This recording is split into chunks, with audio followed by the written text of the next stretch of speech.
মা বাবার সাথে চোখ রাঙাইয়া কথা বলে, মা বাবার সাথে বেয়াদবি করে, মা বাবা যদি কোনো আদেশ করে ওই সন্তান মানতে রাজি না, ঠিক কিনা বলেন?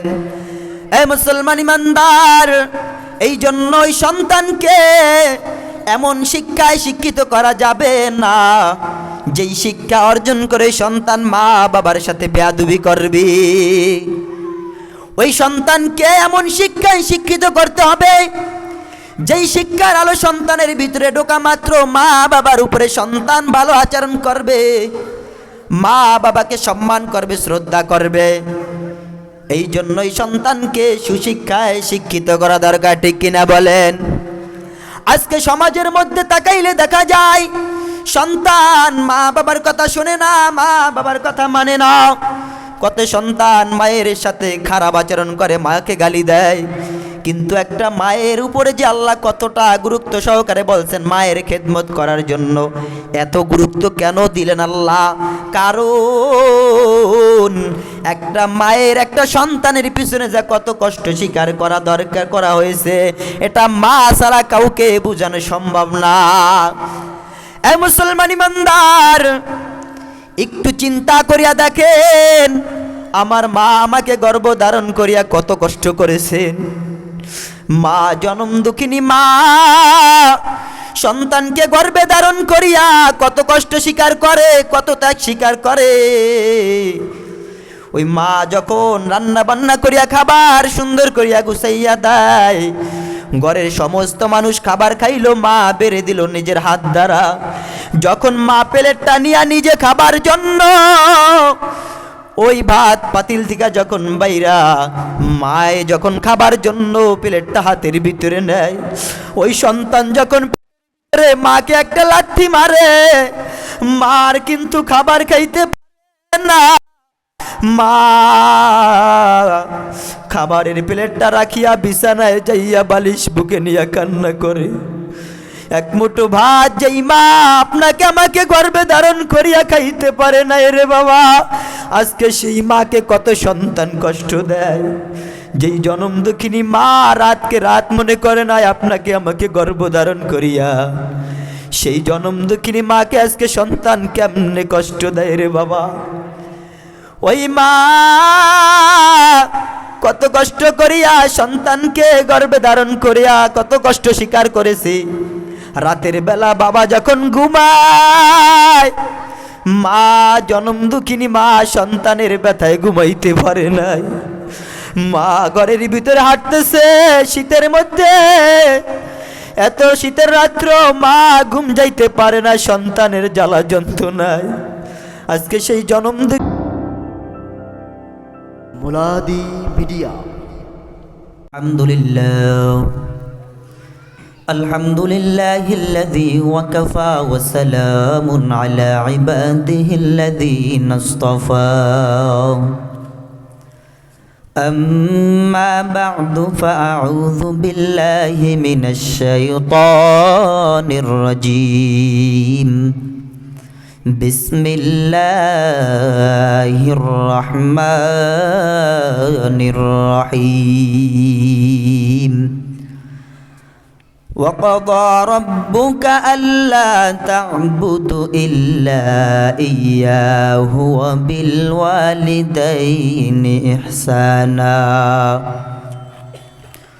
وقال رسول الله صلى الله عليه وسلم الجنة تحت أقدام الأمهات، أو كما قال عليه الصلاة والسلام إن الله وملائكته يصلون على النبي يا أيها الذين آمنوا صلوا عليه وسلموا تسليما.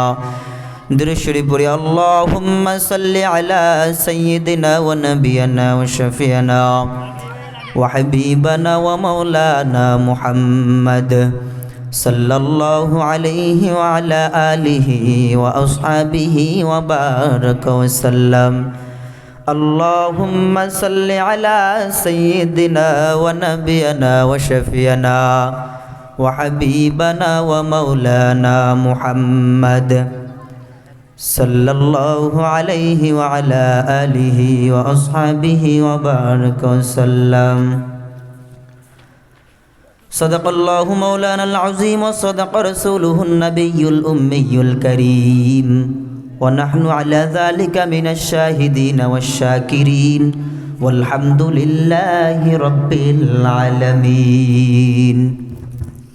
আলহামদুলিল্লাহ, মহান আল্লাহ পাক রব্বুল আলামিনের দরবারে লক্ষ কোটি শুকরিয়া যে মহান আল্লাহ পাক রব্বুল আলামিন আপনাকে আমাকে দয়া করে মায়া করে এই বাইতুন নূর জামে মসজিদের উদ্যোগে আজ একদিন ব্যাপী ওয়াজ মাহফিলের আয়োজনে ওয়াজের মাঠে আসার এবং বসার তৌফিক দান করেছেন। এই জন্যই মহান রব্বুল আলামিনের দরবারে শুকরিয়া দান আদায় করি আলহামদুলিল্লাহ।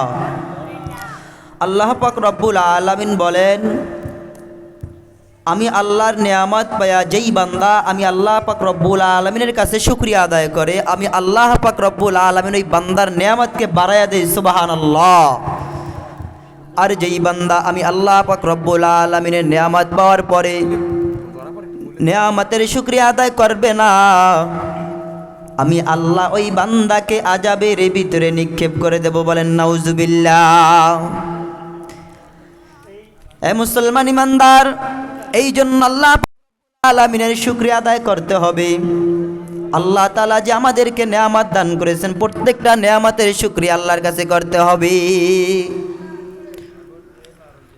তো আমি একটা আয়াতে কারিমা তেলাওয়াত করেছি, وَقَضَى رَبُّكَ أَلَّا تَعْبُدُوا إِلَّا إِيَّاهُ وَبِالْوَالِدَيْنِ إِحْسَانًا। আল্লাহ পাক রব্বুল আলামিন বলেন, আমি আল্লাহর পক্ষ থেকে তোমাদের জন্য ফয়সালা হলো, আমি আল্লাহ পাক রব্বুল আলামিনের হুকুম মানার পর, আমি আল্লাহর ইবাদত করার পর তোমাদের জন্য আমি আল্লাহর পক্ষ থেকে ফয়সালা হইল, তোমরা তোমাদের মা বাবার সাথে ইহসান করবা। আল্লাহ তাআলা বলেন, ওয়াবিল ওয়ালিদাইনি ইহসানা, হে সন্তানেরা তোমরা তোমাদের মা বাবার সাথে ভালো আচরণ করিও, ইহসান করিও।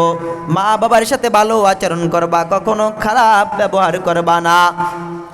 মা বাবার সাথে আল্লাহ তাআলা স্বয়ং নিজে বলেছেন ভালো আচরণ করতে, ভালো ব্যবহার করতে।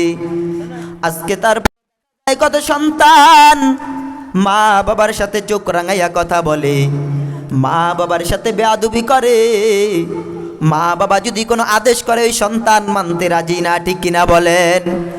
এই মুসলমান ইমানদার, এই জন্য ওই সন্তানকে এমন শিক্ষায় শিক্ষিত করা যাবে না যেই শিক্ষা অর্জন করে সন্তান মা বাবার সাথে বেয়াদবি করবে।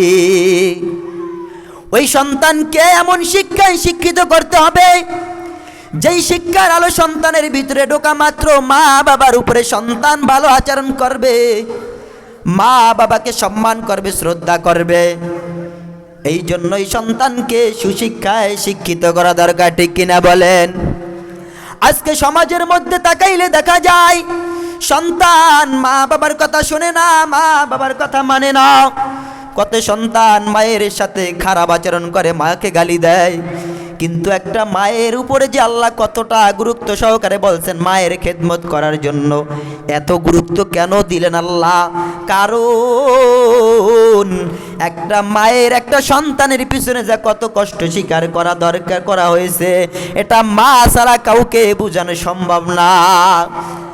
এ মুসলমান ইমানদার, একটু চিন্তা করিয়া দেখেন, আমার মা আমাকে গর্ভধারণ করিয়া কত কষ্ট করেছেন। মা জনম দুঃখিনী মা সন্তানকে গর্ভে ধারণ করিয়া কত কষ্ট স্বীকার করে, কত ত্যাগ স্বীকার করে। ওই মা যখন রান্না বান্না করিয়া খাবার সুন্দর করিয়া গুছাইয়া দেয়, ঘরের সমস্ত মানুষ খাবার খাইলো, মা বেড়ে দিল নিজের হাত দ্বারা। যখন মা প্লেটটা নিয়া নিজে খাবার জন্য ওই ভাত পাতিল থেকে যখন বাইরা মায়ে যখন খাবার জন্য প্লেটটা হাতের ভিতরে নেয়, ওই সন্তান যখন মাকে একটা লাথি মারে, মার কিন্তু খাবার খাইতে পারে না। মা খাবারের প্লেটটা রাখিয়া বিছানায় যাইয়া বালিশ বুকে নিয়ে কান্না করে। এক মুঠো ভাত যেই মা আপনাকে আমাকে গর্ভে ধারণ করিয়া খাইতে পারে না রে বাবা, আজকে সেই মাকে কত সন্তান কষ্ট দেয়। যেই জনম দুঃখিনী মা রাতকে রাত মনে করে না আপনাকে আমাকে গর্ভধারণ করিয়া, সেই জনম দুঃখিনী মাকে আজকে সন্তান কেমনে কষ্ট দেয় রে বাবা। ওই মা কত কষ্ট করিয়া সন্তানকে গর্ভে ধারণ করিয়া কত কষ্ট স্বীকার করেছে। রাতের বেলা বাবা যখন ঘুমায়, মা জনম দুঃখিনী মা সন্তানের ব্যথায় ঘুমাইতে পারে নাই। মা ঘরের ভিতরে হাঁটতেছে শীতের মধ্যে, এত শীতের রাত্র মা ঘুম যাইতে পারে না সন্তানের জ্বালা যন্ত্রণায়। আজকে সেই জনম দুঃখিনী মায়েকে কত সন্তান আছে কষ্ট দেয়। এই যুবক ভাই, পায়ে হাত ধরে বলে যায়, জীবনে মা বাবার মনে কষ্ট দিও না, মা বাবার সাথে খারাপ আচরণ করিও না, মা বাবার সাথে অন্যায় করিও না, মা বাবার সাথে ভালো আচরণ করো। মায়ার নবী হাদিসের মধ্যে বলেন, আল জান্নাত মিল উম্মাহাত, হে সন্তানেরা তোমাদের মায়ের পায়ের তলে তোমাদের বেহেশত। হে মুসলমান ইমানদার, এই হাদিস থেকে আমরা কি শিক্ষা নিতে পারলাম? মায়ার নবী বলেছেন সন্তানের জন্য বেহেশত হইল মায়ের পায়ের পদতলে।